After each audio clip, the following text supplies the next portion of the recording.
There's something about riding a motorcycle that makes you feel unstoppable. The speed, the freedom, the rush. But the road doesn't care how skilled you are.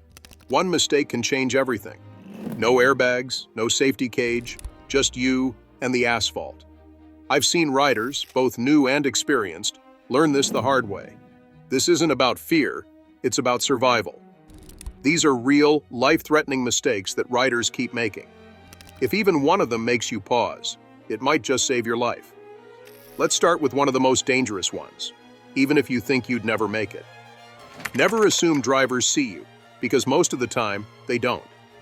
You could be riding in daylight, wearing a fluorescent jacket, with your high beam on and a loud exhaust rumbling through traffic, and you'd still be invisible to the average driver. Why? Because people behind the wheel are looking for cars, not bikes. Their brains are scanning for large shapes, not slim silhouettes weaving through gaps.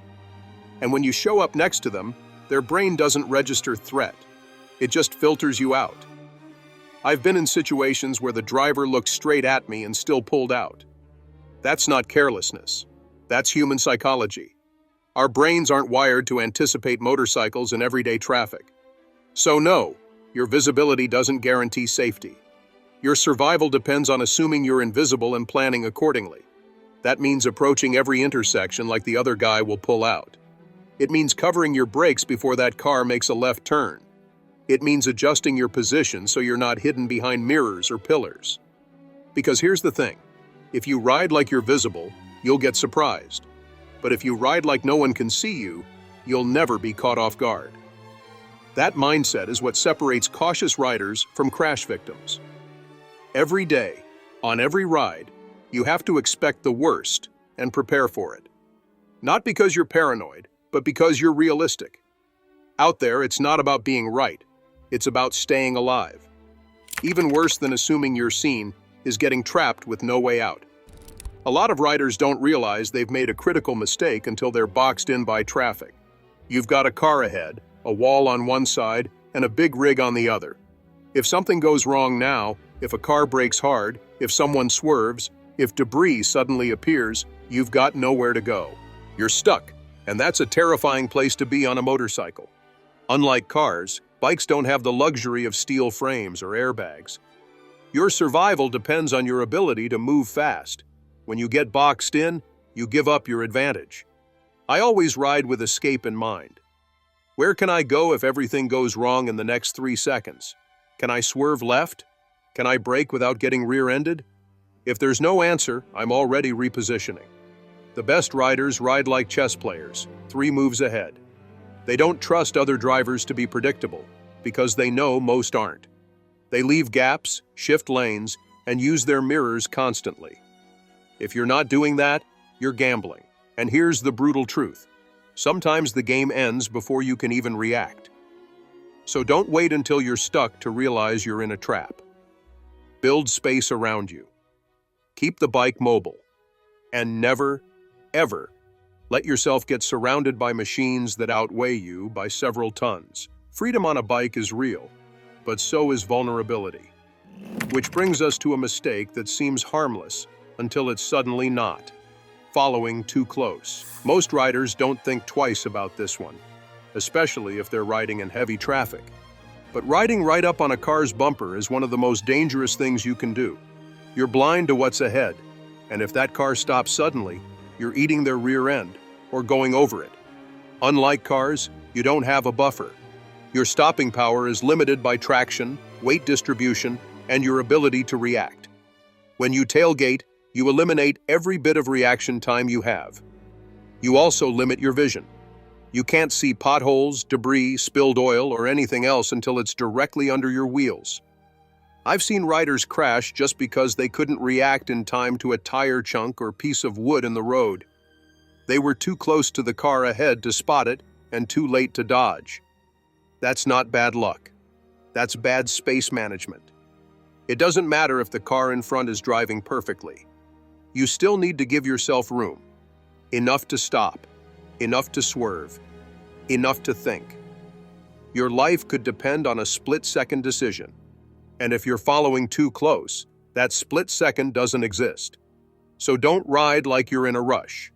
Ride like you want to get home. back off, see more, and stay alive. Now here's where things get even more unpredictable. When you're riding in someone's blind spot, it's easy to forget just how invisible a motorcycle can be from inside a car, especially if that car is a tall SUV or a commercial van.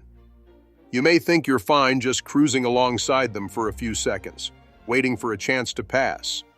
But here's the problem. They don't know you're there. And the second they decide to change lanes, you're in the kill zone. It happens fast. 1 second you're holding position, the next you're dodging a side mirror or getting shoved into the shoulder. I've seen bikes get clipped, run off the road, or even pancaked just because the rider sat in a blind spot for too long. And worse, they never saw it coming. If you can't see the driver's face in their side mirror, they can't see you. That's not an old riding cliche, that's geometry.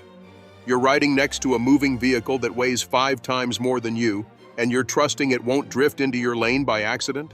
That's not caution, that's denial. The smart move is simple. Get out of the blind spot. Pass quickly or fall back until you're clearly visible in their mirrors. Don't linger, don't hover, and never assume they'll check twice before moving, because most of the time they won't check at all. And when that happens, you want to be somewhere else, not under their tires. What makes blind spots even more dangerous is when your mind isn't fully in the ride to begin with. Riding while tired or distracted is one of those things that feels manageable, until it's not. You convince yourself you're fine. You've ridden this route 100 times. You're only 10 minutes from home. But when you're on a motorcycle, 10 minutes is all it takes for one lapse in focus to become your last mistake. I've known riders who nodded off for just a second. That second cost them everything. One guy missed a bend and woke up in a ditch with a broken leg. Another drifted while lane splitting and clipped a mirror that sent him flying. They weren't drunk. They weren't reckless. They were just tired, or thinking about work, or zoning out during a long, boring stretch of highway. Unlike a car, you don't have the luxury of spacing out. There's no room for error. You can't afford to check your phone or let your thoughts wander. You're exposed, vulnerable. One mistake and the bike doesn't forgive you. So before every ride, ask yourself, are you mentally here? Are you sharp? Are you alert enough to react if someone brakes hard or swerves without warning? If the answer's no, get off the bike. Grab coffee, take a break, delay your ride.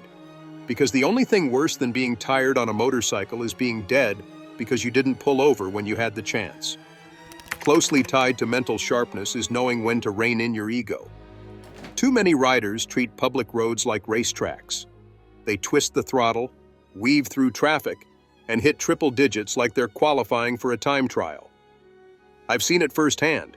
Guys blasting past families in minivans, cutting lanes at full speed, and laughing like they're untouchable. But here's the truth. The road is unpredictable. You're not racing trained pros. You're dodging distracted drivers, potholes, loose gravel, and pedestrians who step out without looking. No matter how skilled you are, the street is full of things you can't control. Oil slicks, blind intersections, cars changing lanes without signals. And at high speeds, you don't get a second chance. I've lost friends who thought they could handle it. Riders who were fast, confident, and experienced, but not invincible. They weren't pushing their limits. They were just pushing them in the wrong place. Want to open it up? Take it to the track. That's where you learn true high-speed control, under supervision, with proper safety gear, in a closed environment. That's where speed becomes skill, not danger. But out on public roads, the faster you go, the less time you have to react, and the harder you hit when it all goes wrong. So ride smart. There's no medal for being the fastest one to the red light, but there is peace in knowing you're riding to live, not just to show off. Of course, ego isn't the only thing that pushes riders too far sometimes. It's just peer pressure. You're on a group ride.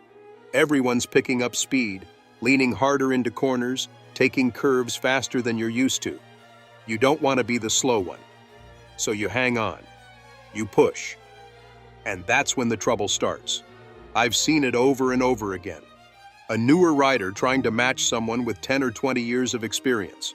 The lines are different, the speed is different, and the margin for error? Gone. One guy I rode with overshot a turn trying to keep up with the pack. He missed the guardrail by inches. Another went wide in a corner and didn't walk away from it. The pressure to perform in a group is real, but it's also deadly. Your bike doesn't care who's behind you. The road doesn't care who's ahead of you. It only responds to what you do. If you ride beyond your comfort zone just to keep up, you're gambling with your life. A good rider knows their limits. A better one respects them. And a smart group waits for the slowest person without judgment. So forget trying to prove anything. Let them go if they want. Ride your line. Ride your pace. Because riding home in one piece beats impressing people who won't even remember that curve next week. That loss of control is often made worse by something riders rarely expect: misusing the front brake. It's your most powerful braking tool, but also your riskiest if you don't know how to handle it. Grab too much, too fast, and the front wheel locks. Next thing you know, you're over the handlebars and sliding across the asphalt. I've seen riders panic and snatch the brake in the middle of a corner, trying to avoid a car or dodge a pothole. The result? The bike dives, the wheel skips, and down they go. Not because they weren't paying attention, but because they never learned how to apply pressure the right way. The front brake isn't the enemy. Used properly, it can stop you quicker than anything else. But it demands respect. You need to apply it progressively. Start gently, then squeeze harder as the front tire loads up and gains grip. Snatching it, especially when the road's wet or the surface uneven, is asking for a crash. Spend time in an empty lot. Practice sudden stops. Learn how your bike responds when you squeeze both brakes together versus slamming just the front. Because when a real-world emergency hits, you won't have time to think. Your hands will do what they've trained to do. Smooth, balanced, and deliberate braking keeps you upright. Panic grabs and guesswork? Those are the moves that get riders carted off in ambulances. What makes braking even riskier is when it's done on roads you don't know.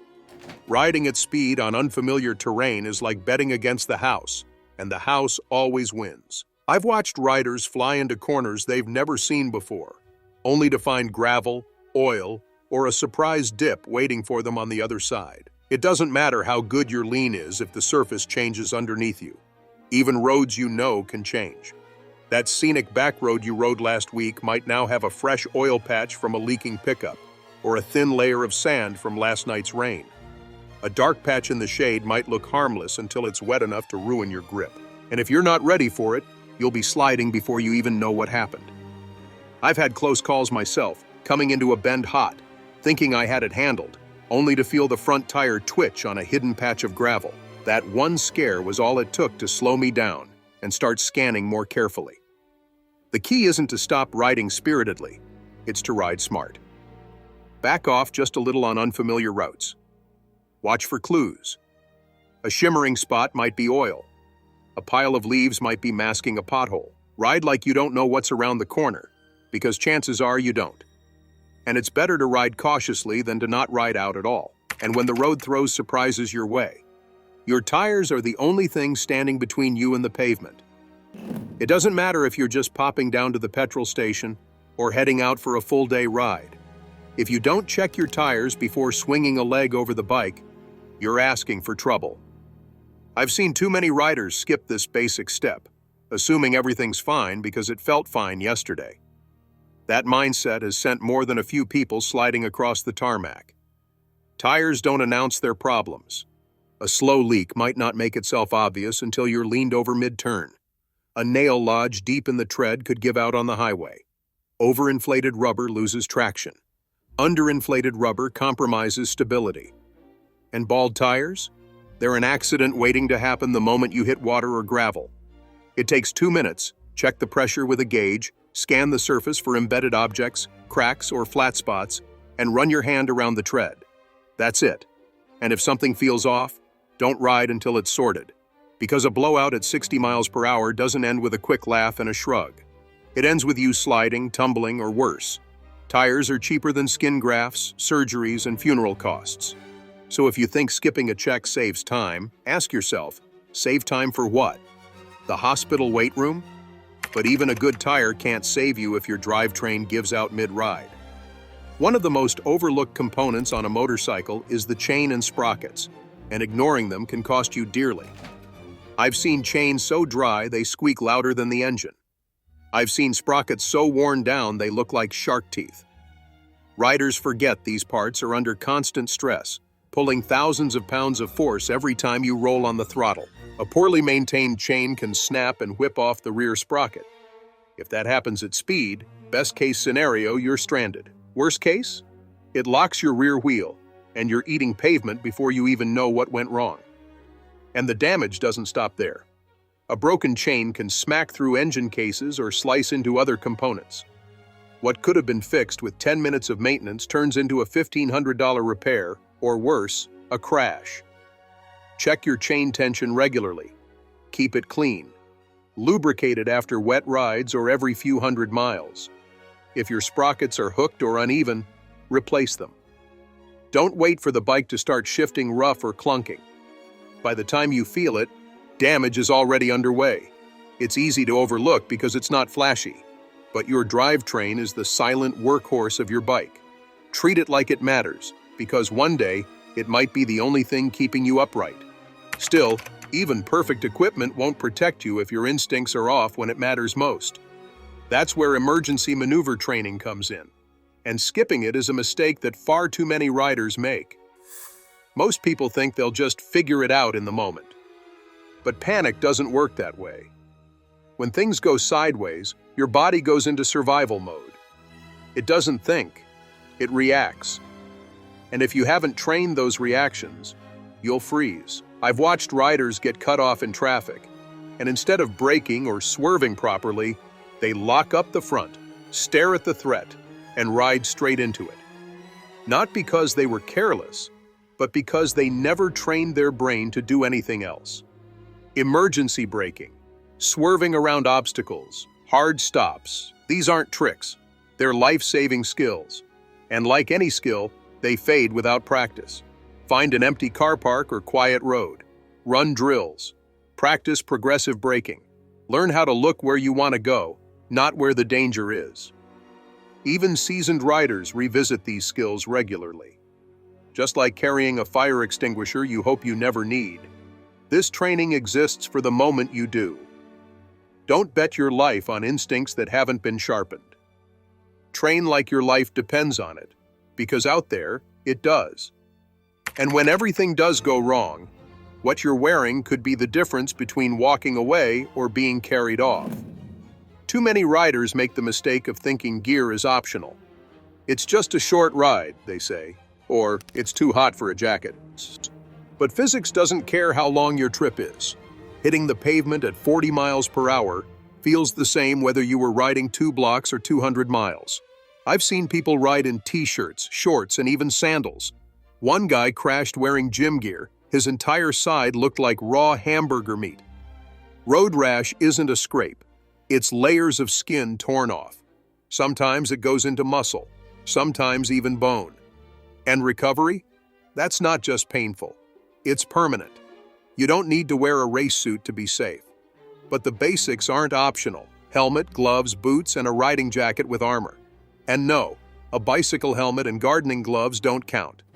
Real gear is built to protect you during impact and slide. It's the difference between bruises and skin grafts, between limping away and being airlifted. Hot weather? Wear ventilated mesh gear. Quick errand? It's still a ride. Your safety should never depend on convenience. Because when things go wrong, and they eventually do, the gear you wear is your last line of defense. With that, we have reached the end of today's video. If you have come this far with us, be sure to check out other videos on the channel.